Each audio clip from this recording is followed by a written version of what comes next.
नमस्कार साथीहरू, MH academy च्यानलमा तपाईँलाई हार्दिक स्वागत छ।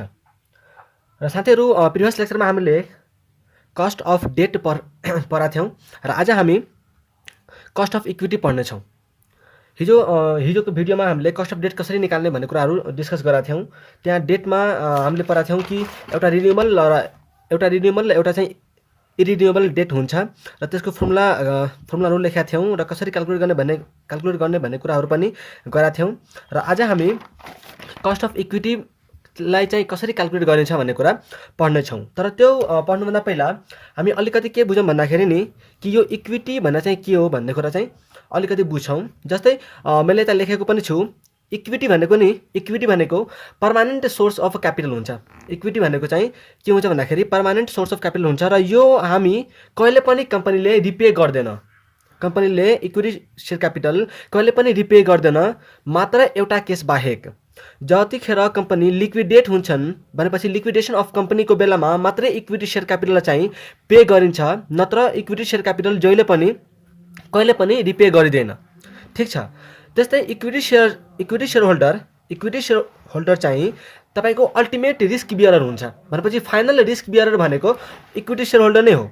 सपोज किन भन्दाखेरि यदि लिक्विडेसन अफ कम्पनीको बेलामा कम्पनी यदि लिक्विडेट भइरहेछ भन्ने र सबलाई पैसा बाँड्दै यदि पैसा सक्यो भने इक्विटी सेयर होल्डर चाहिँ त्यतिकै घर जानुपर्ने हुन सक्छ। ठिक छ। पैसा छ भने त लिएर जान पाइयो, तर यदि पैसा सकेको छ भने इक्विटी सेयर होल्डरले चाहिँ रिस्क बियर गर्नुपर्ने हुन्छ भनेपछि उनीहरूले पैसा चाहिँ नपाउन पनि सक्छ। ठिक छ। र इक्विटी सेयर होल्डरहरू फर्मका चाहिँ अनरहरू हुन्छन्। इक्विटी सेयर होल्डरहरू फर्मका अनरहरू हुन्छन् र तिनीहरू अल्टिमेट रिस्क बियरर हुन्छन्। अब प्रत्येक इन्भेस्टर्सहरूको छुट्टै बिहेभियर हुन्छ। र तिनीहरू आफ्नै तरिकाले बिहेभ गर्छन्। तिनीहरूको बिहेभियरका आधारमा हामी कस्ट अफ इक्विटी कसरी निकाल्ने भन्ने कुराहरू चर्चा गर्नेछौँ। र हामीसँग पाँचवटा एप्रोच छ। नम्बर 1 एप्रोच हामी डिस्कस गर्छौँ। अब तपाईँहरू चाहिँ लेख्न सक्नुहुन्छ। हामीसँग फर्स्ट एप्रोच छ कस्ट अफ इक्विटी निकाल्ने। फर्स्ट एप्रोच हामीसँग dividend price approach. Dividend price approach. यो एप्रोचले के भन्छ भन्दाखेरि नि यो एप्रोचलाई चाहिँ हामीले डिभिडेन्ड भ्यालुएसन एप्रोच पनि भन्छौँ, या त यसलाई डिभिडेन्ड यील्ड एप्रोच पनि भनिन्छ। ठिक छ। यसलाई चाहिँ डिभिडेन्ड यील्ड एप्रोच पनि भनिन्छ।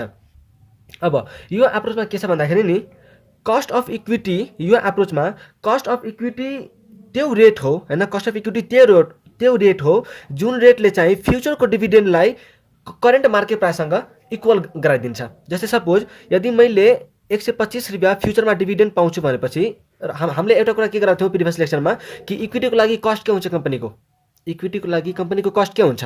डिभिडेन्ड हुन्छ, इक्विटी डिभिडेन्ड हुन्छ, हो कि हैन? सो यहाँ हामीले यो एप्रोचका अनुसारले डिभिडेन्ड प्राइस एप्रोचका अनुसारले के कुरा गर्छ भन्दाखेरि कस्ट अफ इक्विटी चाहिँ त्यो रेट हो जुन रेटले हामीलाई फ्युचर डिभिडेन्डलाई करेन्ट मार्केट प्राइससँग, सपोज यदि करेन्ट मार्केट प्राइस हाम्रो 130 चलिरहेछ भने योसँग म्याच गराइदिन्छ, या 120 चलिरहेको छ भने योसँग म्याच गराइदिन्छ हैन, योसँग इक्वल हुन्छ। त्यसले यदि त्यो कस्ट अफ इक्विटीले चाहिँ यदि यसलाई हामी प्रेजेन्ट भ्यालुमा कन्भर्ट गर्यो भने। ठिक छ। त्यस्तै यो एप्रोचको फर्मुला हैन, र यो एप्रोच चाहिँ कुन कम्पनीलाई एप्लिकेबल हुन्छ, कुन कम्पनीमा एप्लाई हुन्छ भनेपछि जुन कम्पनीले चाहिँ कन्स्ट्यान्ट रेट अफ डिभिडेन्ड बाँडेर हुन्छ भनेपछि प्रत्येक साल हैन 5 रुपियाँ चाहिँ डिभिडेन्ड बाँडिरहेछ भने हैन, इयर 1, इयर 2, 3, इयर 4 मा यदि प्रत्येक साल उसले 5 रुपियाँ बाँडिरहेको छ भने त्यस्तो कम्पनीको केसमा चाहिँ हामी यो वाला एप्रोच फलो गर्छौँ। र यो एप्रोचमा फर्मुला छ हाम्रो cost of equity is equal to, साथीहरू हामीले एउटा कुरा के याद राख्नुपर्छ भन्दाखेरि नि कि हामी इक्जाम ओरिएन्टेड धेरै भएर पढ्छौँ। किनकि तपाईँ एउटा कुरा याद राख्नु होला, हामी जतिसुकै सुरुमा लजिक पढे पनि पछि गएर हामीलाई लजिक त होइन फर्मुला त बिर्सिसक्छौँ हैन। सो हामीले बढी चाहिँ अलिकति लजिक पढ्ने तर फर्मुलामा चाहिँ मजाले बुझ्ने, हो कि हैन? किनकि हामीलाई मेन एम भनेको कि हाम्रो इक्जाम पास गर्नु हो। सो यहाँ के छ cost of equity is equal to के भयो फर्मुला यहाँ डिभिडेन्ड पर सेयर तपाईँ लेख्न पनि सक्नुहुन्छ। डिभिडेन्ड पर सेयर यसलाई हामी डिपिएस पनि भन्छौँ सर्टमा है, DPS divide by market price मैले सर्ट फर्ममा लेखेँ मार्केट प्राइस पर सेयर कति छ यसलाई सर्टमा चाहिँ P0 भन्छ और नेट प्रोसिड एनपी ठीक छ। त्यस्तै अब यो इन्टु 100% गरिदिएपछि तपाईको यो फर्मुला सक्यो। यो हाम्रो एउटा एप्रोच सक्यो डिभिडेन्ड प्राइस एप्रोच। यो एप्रोचमा के थियो हैन, यो एप्रोचमा के थियो कि त्यस्तो कस्ट अफ इक्विटी त्यो रेट हो जुन रेटले हामीलाई फ्युचर डिभिडेन्डलाई चाहिँ प्रेजेन्ट हैन करेन्ट मार्केट प्राइससँग चाहिँ इक्वल गराइदिन्छ। र यो एप्रोच कुन कम्पनीमा फलो हुन्छ, जुन कम्पनीले चाहिँ कन्स्ट्यान्ट रेट अफ डिभिडेन्ड बाँडेर आउँछ भनेपछि प्रत्येक साल यदि सेम डिभिडेन्ड बाँडिरहेको छ भने त्यस्तो केसमा चाहिँ हामीले यो एप्रोच फलो गर्नुपर्ने हुन्छ हैन। सिम्पली भन्दाखेरि जुन कम्पनीमा चाहिँ ग्रोथ छैन र सेम रेट अफ डिभिडेन्ड चाहिँ बाँडै छ भने त्यो केसमा हामीले यो एप्रोच फलो गर्छौँ। र त्यति इम्पोर्टेन्ट खासै छैन, इक्जाममा त्यति चाहिँ आइरहेको हुँदैन, त्यही पनि पढ्नु त पर्यो ठीक छ। त्यसपछि सेकेन्ड एप्रोच हामीसँग डिभिडेन्ड ग्रोथ एप्रोच सबैभन्दा बढी इम्पोर्टेन्ट भनेकै यही एप्रोच हो। सबैभन्दा इम्पोर्टेन्ट हैन बढी इम्पोर्टेन्ट भनेकै यही एप्रोच हो डिभिडेन्ड ग्रोथ एप्रोच। अब यहाँ सेम कुरो चाहिँ सेम रहन्छ, माथि जुन हामीले पढाएको थियौँ डिभिडेन्ड प्राइस एप्रोचमा यहाँ पनि कुरो सेम रहन्छ। तर यहाँ अलिकति फरक के पर्दिन्छ भन्दाखेरि कि यहाँ हाम्रो जस्तै सपोज यो हाम्रो इयर 1 हैन, इयर 2, इयर 3, इयर 4 छ भने यहाँ हामीले एक कन्स्ट्यान्ट रेट अफ डिभिडेन्ड बाँड्दैनौँ। यो एप्रोचमा के हुन्छ, हाम्रो कन्स्ट्यान्ट रेट अफ डिभिडेन्ड नबाँडेर हामी प्रत्येक हैन डिभिडेन्डमा चाहिँ ग्रोथ आइरहन्छ। जस्तै यो साल मैले 5 रुपैयाँ पर डिभिडेन्ड बाँटेँ भने यो साल मेरो 7 बाँड्छु, यो साल मैले 9 बाँड्छु, यो साल मैले 12 बाँड्छु, बुझ्नुभयो। मतलब प्रत्येक साल मैले कन्स्ट्यान्ट रेट अफ डिभिडेन्ड चाहिँ बाँडिरहेको छैन, प्रत्येक साल के भइरहेको छ त केही न केही ग्रोथ थपिरहेछ हेर्नुहोस् त, हो कि होइन। प्रत्येक साल के भइरहेछ, केही न केही ग्रोथ चाहिँ थपिरहेछ ठिक छ। भनेपछि हामी यसमा अब फर्मुला के लेख्छौँ, कस्ट अफ इक्विटी लाई यसमा हामी यसलाई चाहिँ सर्टमा हामी केई भन्छौँ कस्ट अफ इक्विटीलाई। यहाँ फर्मुला हुन्छ, यहाँ तपाईलाई फर्मुला हुन्छ expected dividend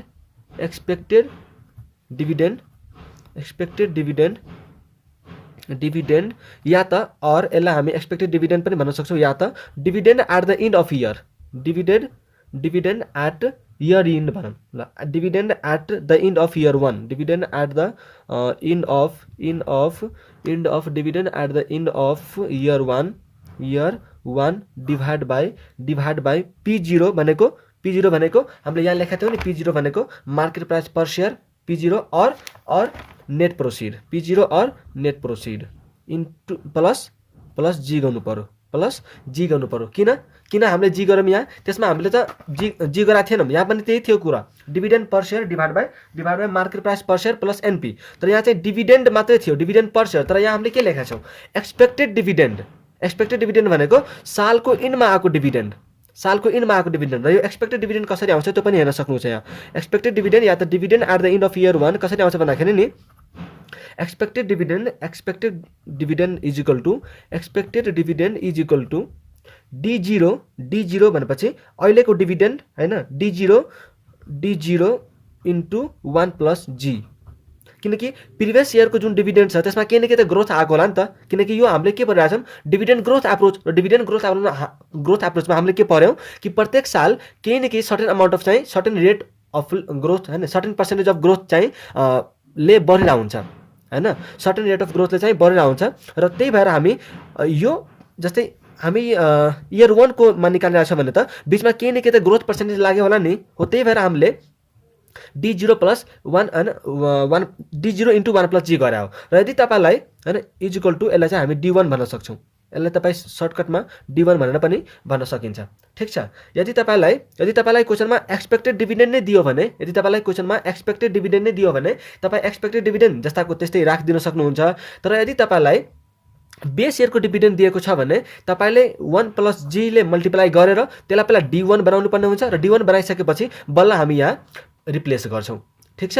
D1 divide by P0 क्वेशनमा यदि मार्केट प्राइस पर शेयर छ भने P0 लिन पाइयो, या त यदि P0 छैन भने नेट प्रोसिड, र नेट प्रोसिड के हो हामीले पहिले पढिसकेका छौँ, issue price minus flotation cost. Net processed भनेको के, issue price minus flotation cost ठिक छ।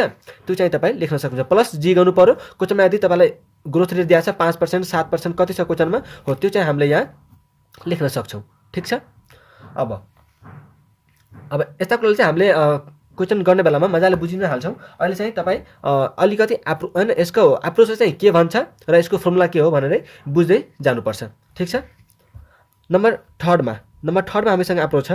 नम्बर थर्डमा हामीसँग एप्रोच छ earning price approach. Earning price approach. Earning price approach. Earning price approach. ठिक छ। यो अर्निङ प्राइस एप्रोचमा के हुन्छ भन्दाखेरि यो जुन हामीले यहाँ पढाएको थियौँ नि, यहाँ जुन हामीले पढाएको थियौँ नि डिभिडेन्ड प्राइस एप्रोच हो, सेम यो दुइटै सिमिलर हो, सिमिलर जस्तै छ। यहाँ मात्रै फरक के छ भन्दाखेरि यहाँ हामीले डिभिडेन्डको पढाएको थियौँ, यहाँ के छ अर्निङको पर्छन्।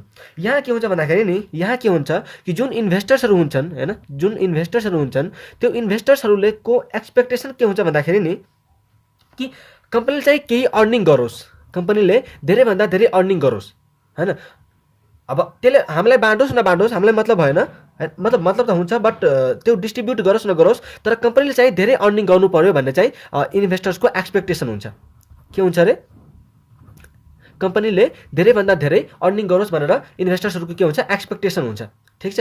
इन्भेस्टर्सहरूको एक्सपेक्टेसन हुन्छ र यो एप्रोच अनुसारले कस्ट अफ इक्विटी भनेको त्यो रेट हो। यहाँ हामीले के कुरा गरेका थियौँ कि कस्ट अफ इक्विटी भनेको त्यो रेट हो जसले चाहिँ फ्युचर डिभिडेन्डलाई करेन्ट मार्केट प्राइससँग इक्वल गरिदिन्छ। त्यस्तै यहाँ पनि त्यहाँ डिभिडेन्डको बारेमा कुरा गरेका थियौँ, यहाँ अब अर्निङको बारेमा कुरा गर्दा हुन्छ। यहाँ पनि कस्ट अफ इक्विटी भनेको त्यो रेट हो जसले फ्युचरको अर्निङलाई करेन्ट मार्केट प्राइससँग इक्वल गरिदिन्छ हैन। सो त्यस्तै हामीले मिलाउँदा भयो। अब जुन कम्पनीहरूको स्टेबल इन्कम हुन्छ, त्यो कम्पनीको केसमा हामी यो एप्रोच फलो गर्नेछौँ र यसमा फर्मुला हुन्छ, यसको फर्मुला हुन्छ तपाईलाई cost of equity KE is equal to केई। अब हामीले सर्टमा कस्ट अफ इक्विटी चाहिँ सर्टमा हामी केई भन्छौँ। त्यस्तै एक्सपेक्टेड अर्निङ यसलाई इपिएस भनौँ, एक्सपेक्टेड अर्निङ पर सेयर हैन। Expected earning per share EPS भनेको अर्निङ पर सेयर हामी पहिलाको भिडियोमा पनि पढिसकेका छौँ यो कुराहरू त हैन। अब हामीले त्यति चाहिँ गरिराख्नु पर्दैन। At the end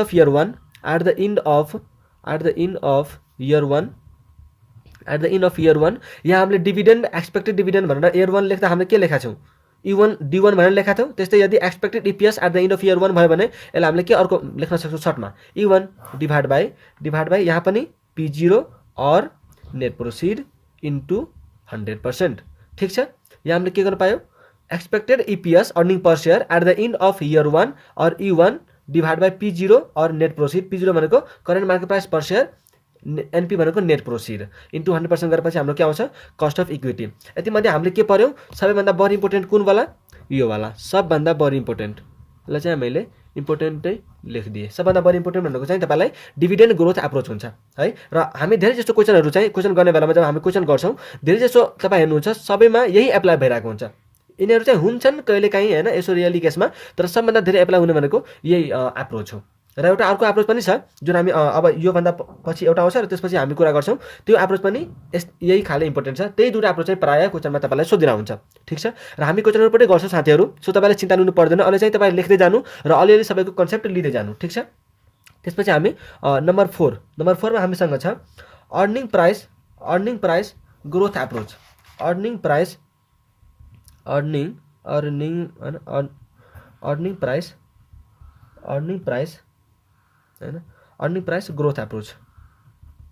growth approach. जस्तै यहाँ पढाएको छ नि हामीले डिभिडेन्ड प्राइस एप्रोच, त्यसपछि डिभिडेन्ड प्राइसको ग्रोथ एप्रोच, त्यस्तै यहाँ अर्निङ एप्रोच, त्यस्तै अर्निङ प्राइसमा ग्रोथ एप्रोच। अब यहाँ पनि तपाईँ आफै बुझ्न सक्नुहुन्छ हामीले के कुरा गरेका थियौँ। जस्तै 1 को बारेमा कुरा गर्दा हामीले के भनेको थियौँ, यहाँ कन्स्ट्यान्ट डिभिडेन्ड छ भनेपछि यहाँ चाहिँ प्रत्येक सालले केही न केही अमाउन्टले ग्रोथ भएर आउँछ। हो सेम लजिक यहाँ पनि एप्लाई भयो। के मैले अब सबै कुरा भन्नुपर्ने हुन्छ र हैन, त्यस्तै त हो नि। यहाँ हाम्रो के हुन्थ्यो स्टेबल इन्कम हुन्थ्यो। यहाँ हाम्रो के हुन्थ्यो प्रत्येक साल चाहिँ इन्कम चाहिँ स्टेबल भइन्थ्यो। अब यहाँ चाहिँ के हुन्छ केही न केही हैन अमाउन्टले चाहिँ ग्रोथ भएर आउँछ, केही न केही अमाउन्टले ग्रोथ भएर आउँछ। सो यहाँ अब हामीले के लेख्न सक्छौँ cost of equity KE is equal to E1। अब हामीले सर्ट फर्ममा युज गरेँ E1 divide by expected EPS at the end of year 1 तपाईँ लेख्न सक्नुहुन्छ डिभाइड बाई P0 और नेट प्रोसिड इन्टु 100%। इन्टु नहीं यहाँ 100% प्लस जी गर्नु पऱ्यो किनकि यो चाहिँ ग्रोथ एप्रोच हो, यो चाहिँ ग्रोथ एप्रोच हो, त्यही भएर यहाँ जी गर्नु पऱ्यो। जस्तै यहाँ हामीले डिभिडेन्ड ग्रोथ एप्रोचमा हामीले जी गरेको छौँ नि प्लस जी हो, यहाँ पनि हामीले के गर्नु पऱ्यो प्लस जी गर्नु पऱ्यो र यसलाई पुरै बन्द गरेर इन्टु 100% पनि गर्नुपर्छ। ठिक छ। अब हामीसँग एउटा लास्टमा यसको लास्ट एप्रोच छ हैन, यसको चाहिँ लास्ट एप्रोच हामीसँग भी 5वां नम्बरमा छ capital asset pricing model. Capital asset pricing model, capital asset pricing model. ठिक छ। यो एप्रोच पनि एकदमै इम्पोर्टेन्ट, यो एप्रोच पनि एकदमै इम्पोर्टेन्ट VBI यो एप्रोच पनि तपाईलाई एकदमै इम्पोर्टेन्ट छ, तपाईलाई इक्जाममा हैन सोधेर आउँछ यस्ता यो एप्रोच चाहिँ। ठिक छ। अब यो एप्रोचमा के हुन्छ भन्दाखेरि कि तपाईलाई जुन रेट अफ रिटर्न जुन हामी कमाउँछौँ हैन, जुन हामी मतलब जुन हामीले रिटर्न एक्सपेक्ट गर्छौँ त्यो रेटमा चाहिँ हामीले रिस्क पनि इन्भल्भ भएको हुन्छ। जुन जस्तै सपोज हामी यदि कुनै, म तपाईलाई एउटा इक्जाम्पल दिएर बुझाउँछु। सपोज तपाईँ यो चाहिँ तपाईँ हुनुहुन्छ र यतातिर तपाईलाई बी लिमिटेड हैन, बी लिमिटेड छ हैन, त्यस्तै सी लिमिटेड छ। अब तपाईले यदि तपाईँ हैन पैसा इन्भेस्ट गर्दा यता इन्भेस्ट गर्नुभयो भने फेरि एउटा के हुन्छ भन्दाखेरि नि कि रिस्क फ्री रेट हुन्छ। एउटा रिस्क फ्री रेट मतलब यदि मैले बी लिमिटेड कम्पनीमा पैसा इन्भेस्ट गरेँ भने मैले 7% रिटर्न पाउँछु हैन, र सी लिमिटेडमा पनि मैले यदि इन्भेस्ट गरेँ भने यता पनि मैले 7% रिटर्न पाउँछु भनेपछि यदि मैले आफ्नो पैसा मार्केटमा जहाँसुकै रिस्क फ्री रिटर्नमा हैन, रिस्क फ्री रेट हुन्छ यिनीहरू, मतलब त्यसमा चाहिँ रिस्क हुन्न। मैले बी लिमिटेडमा इन्भेस्ट गरेँ कि मेरो 7% रिस्क र 7% रिटर्न आउँछ, त्यो मेरो सेयर हो हैन। यदि मैले सी लिमिटेडमा इन्भेस्ट गरेँ भने मेरो 7% रिटर्न आउँछ, यो चाहिँ के हो त रिस्क फ्री रिटर्न हो नि त। यसमा के छ भन्दाखेरि हाम्रो के पनि रिस्क छैन हैन, पैसा डुब्ने रिस्क नै छैन यसमा हैन। यसमा इन्भेस्ट गरेर पनि 7% रिटर्न कमाउँछौँ, उता इन्भेस्ट गरेर पनि 7% रिटर्न कमाउँछौँ। त्यस्तै यदि तपाईलाई अर्को डी लिमिटेड भन्ने एउटा कम्पनी छ, यदि तपाईँ यता इन्भेस्ट गर्नुहुन्छ भने यसले पनि सपोज तपाईँलाई 7% नै रिटर्न दिन्छ र यसमा चाहिँ 2% रिस्क पनि छ, भनेपछि तपाईँ के यता पनि 7% नै रिटर्न चाहनुहुन्छ कि योभन्दा बढी रिटर्न चाहनुहुन्छ? तपाईको जुन रिटर्न एक्सपेक्टेसन छ हैन, एक्सपेक्टेड रिटर्न छ त्यो अझै पनि 7% रहन्छ कि त्योभन्दा बढेर जान्छ? अफकोर्स बढेर जान्छ।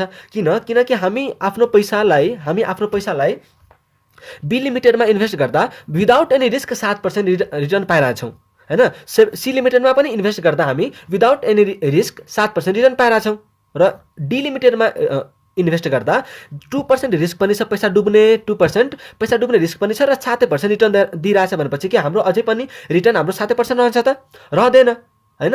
त्यही भएर यो एप्रोचले के भन्छ भन्दाखेरि कि जुन तिमीले रिटर्न एक्सपेक्ट गर्छौ त्यो रेट अफ रिटर्नमा चाहिँ तपाईको रिस्क प्रिमियम पनि एड भएको हुन्छ हैन। यहाँ चाहिँ कस्ट अफ इक्विटी के हुन्छ त? यहाँ चाहिँ कस्ट अफ इक्विटी के हुन्छ? त्यो रेट अफ रिटर्न जुनमा तपाईको रिस्क प्रिमियम पनि एड भएर जान्छ। जस्तै मैले यदि डी लिमिटेड कम्पनीमा इन्भेस्ट गरेँ भने म 7% हैन 9% रिटर्न एक्सपेक्ट गर्छु। यहाँ चाहिँ मैले कति एक्सपेक्ट गर्छु? सपोज एक्सपेक्टेड रिटर्न मैले कति हुन्छ त? 9%। किनकि म अरूमा पनि इन्भेस्ट गर्दा त 7% कमाइहाल्छु र तिम्रोमा यदि 2% रिस्क छ भने मैले कति कमाउनु पर्यो? कम्तीमा 9%। कति कमाउनु पर्यो? 9%। अनि बल्ल मेरो यो 2% रिस्क जुन छ त्यो मेरो के हुन्छ त? कभर भएर जान्छ, हो कि हैन? सो यदि मैले एक्स्ट्रा रिस्क लिइरहेको छु भने त त्यसको कम्पेन्सेसन गर्ने केही त हुनु पर्यो नि त, हो कि हैन? सो त्यो सेक्युरिटीको कति छ हैन, मतलब त्यो सेक्युरिटीमा को कति रिस्क कति छ हैन, त्यो सेक्युरिटीको चाहिँ रिस्क कति छ त्यो अनुसारले हाम्रो रिस्क प्रिमियम बढेर जान्छ। ठीक छ। अब यहाँ हामीले यसको यो एप्रोचको अनुसारले cost of equity is equal to RF plus beta into RM minus RF यो हुन्छ क्यापिटल एसेट प्राइसिङ मोडल। हामीले बुझ्यौँ र यसमा फर्मुला के हुन्छ? कस्ट अफ इक्विटीको RF plus beta into RM minus RF र यसको अब अलिक फुल फर्म लेखौँ। RF is equal to risk free rate, ठिक छ। त्यस्तै B is equal to beta coefficient भन्छ यसलाई, बिटा कोफिसिएन्ट। ठिक छ। त्यस्तै आरएम भनेको मार्केट रिटर्न, मार्केटमा कति रिटर्न दिइरहेछ त, मार्केटमा कति रिटर्न दिइरहेछ, मार्केट रिटर्न। त्यस्तै अनि यहाँ रिस्क फ्री रेट हामीले लेखिसक्यौँ। ठिक छ। सपोज रिस्क फ्री रेट यहाँ कति छ, रिस्क फ्री रेट यहाँ कति छ 7%, रिस्क फ्री रेट यहाँ कति छ 7%। र सपोज मैले भन्दै तपाईँलाई बिटा चाहिँ तपाईँको 1.25 छ र रिस्क फ्री रेट चाहिँ 7% छ भनेपछि प्लस अनि मार्केटमा जुन रेट चलिरहेको छ त्यो चाहिँ अहिले कति चलिरहेको छ अरे 10% रेट हैन, यो चाहिँ के चलिरहेको छ मार्केटमा रिटर्न चलिरहेको छ सपोज हैन। र अब मैले यहाँ कति लेख्छु 10% माइनस रिस्क फ्री रेट कति छ यहाँ 7% भनेपछि यो मैले हालिसकेपछि यो मेरो लागि के हो, यो मेरो लागि के हो, यसलाई हामी रिस्क प्रिमियम भन्छौँ। यसलाई हामी के भन्छौँ रिस्क प्रिमियम। कि मैले यहाँ के गराएको छु त हैन, बाहिर त मार्केटमा 7% को रिटर्न दिइरहेछ, बाहिर त मार्केटमा 7% को रिटर्न दिइरहेछ र 7% त हैन, 7% त रिस्क फ्री रेट हो हैन, र मार्केटमा चाहिँ 10% को रिटर्न चलिरहेछ भनेपछि यो जुन मैले एक्स्ट्रा रिस्क लिइरहेको छु 3% को त्यो चाहिँ मेरो लागि के हो त रिस्क प्रिमियम हो। त्यो चाहिँ मेरो लागि के हो रिस्क प्रिमियम हो। त्यही भएर मेरो त्यो रिस्क प्रिमियम चाहिँ मैले यदि एक्स्ट्रा रिस्क लिइरहेको छु भने त्यो मेरो रिस्क प्रिमियम चाहिँ एक्सपेक्टेड रेटलाई बढाउँछ र बढाउनु पनि पर्यो, किनकि मैले एक्स्ट्रा रिस्क लिइरहेको छु भनेपछि मेरो एक्सपेक्टेड रिटर्न पनि त धेरै हुनु पर्यो नि त हैन। सो यसरी चाहिँ तपाईँले यो फर्मुला लेख्न सक्नुहुन्छ हैन। यो आरएम माइनस रिस्क प्रिमियम के हो रे, रिस्क प्रिमियम केलाई भन्छौँ हामी आरएम माइनस यो चाहिँ के थियो त आरएम थियो, आरएम माइनस आरएफ। यो आरएम माइनस हैन मार्केट रिटर्न माइनस यदि रिस्क फ्री रेटलाई हामी घटायौँ भने हामीसँग के आउँछ रिस्क प्रिमियम आउँछ। कहिलेकाहीँ अब तपाईँलाई क्वेसनमा चाहिँ यो मार्केट के अरे चाहिँ मार्केट रिटर्न चाहिँ तपाईँलाई नदिएको हुनसक्छ र एकैचोटि तपाईँलाई के भन्ने छ भन्दाखेरि रिस्क फ्री रेट चाहिँ यति हो, बिटा चाहिँ यति रहेछ अनि रिस्क प्रिमियम चाहिँ यति छ। अब त्यति बेला चाहिँ तपाईँले के गर्नु पर्यो मार्केट रिटर्न चाहिँ खोजिराख्नु परेन, एकैचोटि हामीलाई मार्केट रिस्क प्रिमियम दिइसकेपछि बिटा इन्टु रिस्क प्रिमियम गर्छौँ। किनकि यो रिस्क प्रिमियम कसरी आएको हो market return minus risk free rate गरेर भनेपछि यहाँ हामीले के गर्नु पर्यो risk free rate plus beta into risk premium, किनकि यो risk premium RM minus RF आफै आएको छ। ठिक छ। यसरी तपाईँले क्वेसनमा यदि मार्केट रिस्क दिएको छ भने त यसरी घटाएर आयो, यदि तपाईँले क्वेसनमा रिस्क प्रिमियम आफै दिएको छ भने त हामी डाइरेक्टली बिटा इन्टु रिस्क प्रिमियम गरेर कस्ट अफ इक्विटी निकाल्न सक्छौँ। ठिक छ। यो थियो हाम्रो के कस्ट अफ इक्विटी चाहिँ कसरी निकाल्ने भन्ने एप्रोचहरू। अब हामीसँग एउटा अझै अर्को सोर्स छ जुन कस्ट अफ प्रिफरेन्स सेयर भन्छ, त्यसलाई हामीले कस्ट अफ डेट निकाल्न सिक्यौँ, कस्ट अफ इक्विटी पनि निकाल्न सिक्यौँ। अब हामी निकाल्न सिक्छौँ cost of preference share capital, cost of preference share capital. यो हामीले के भनेको थियौँ सुरुमा कि हामी क्यापिटल चाहिँ तीन चारवटा सोर्सबाट ल्याउन सक्छौँ, एउटा equity debt preference share capital. अब यदि हामीले प्रिफरेन्स सेयर क्यापिटलबाट क्यापिटल मगायौँ भने हामीले कम्पनीको लागि कस्ट के हुन्छ भन्दाखेरि डिभिडेन्ड हुन्छ, किनकि तपाईँले सर्टेन रेट अफ डिभिडेन्ड चाहिँ प्रत्येक साल कम्पनीले दिनुपर्ने हुन्छ। आफ्नो प्रिफरेन्स सेयर होल्डरहरूलाई चाहिँ प्रत्येक साल एउटा सर्टेन रेट, जस्तै तपाईँहरू यदि क्यापनतिर चाहिँ पढ्नुभयो होला 12% प्रिफरेन्स सेयर 11% प्रिफरेन्स सेयर भनेर लेखिरहन्छ। यो 12% 11% भनेको के हो भन्दाखेरि डिभिडेन्डको रेट हो। ठिक छ। यो चाहिँ के हो त डिभिडेन्डको रेट हो। प्रत्येक साल चाहिँ यो रेटले त्यसलाई चाहिँ कम्पनीलाई सेयर होल्डरहरू चाहिँ बाँड्नुपर्ने हुन्छ। ठिक छ। सो प्रिफरेन्स सेयर क्यापिटलमा हाम्रो लागि कस्ट के भयो त कम्पनीको लागि कस्ट के भयो डिभिडेन्ड कस्ट हुने भयो, कम्पनीको लागि कस्ट के हुने भयो डिभिडेन्ड चाहिँ कस्ट हुने भयो। ठिक छ।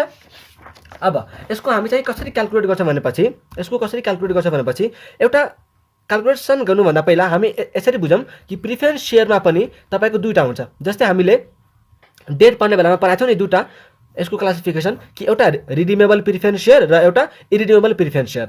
यसको पनि त्यस्तै छ।